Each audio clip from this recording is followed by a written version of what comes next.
नमस्कार। आज आठवड्याच्या शेवटच्या कामकाजाच्या दिवशी सकाळी शेअर मार्केट सुरू झाल्यापासून घसरण होती आणि दिवसभर मार्केट खालीच होते। सलग 3 दिवसाच्या तेजीनंतर आज मार्केटमध्ये घसरण बघण्यास मिळालेली आहे। आज मार्केट बंद होताना सेन्सेक्स हा 388 पॉईंट घसरून 82,626 वर बंद झालेला आहे।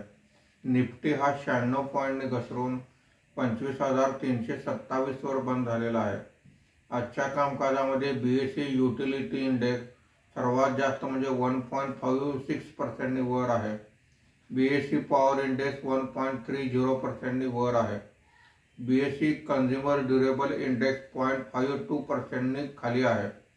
बीएसई मिड कॅप इंडेक्स 0.09% खाली आहे। बीएसई स्मॉल कॅप इंडेक्स 0.16% वर आहे।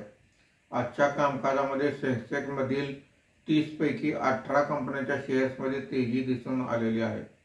आजच्या कामकाजामध्ये निफ्टीमध्ये वाढलेले मुख्य शेअर्स पुढील प्रमाणे: Adani enterprises 5.08%, IndusInd bank 1.22%, Bharti Airtel 1.10%, SBI life insurance 1.09% अशी वाढ आहे।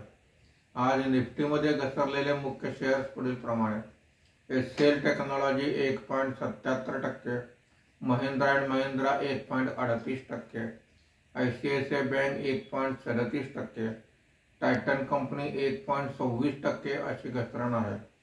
आज रुपयाच्या दरात 4 पैशाची मजबूती आली असून मार्केट बंद होताना रुपयाचा दर हा 88.09 प्रति डॉलर असा होता। शनिवार आणि रविवार शेअर मार्केटला सुट्टी आहे। सोमवारी पुन्हा भेटूया। धन्यवाद।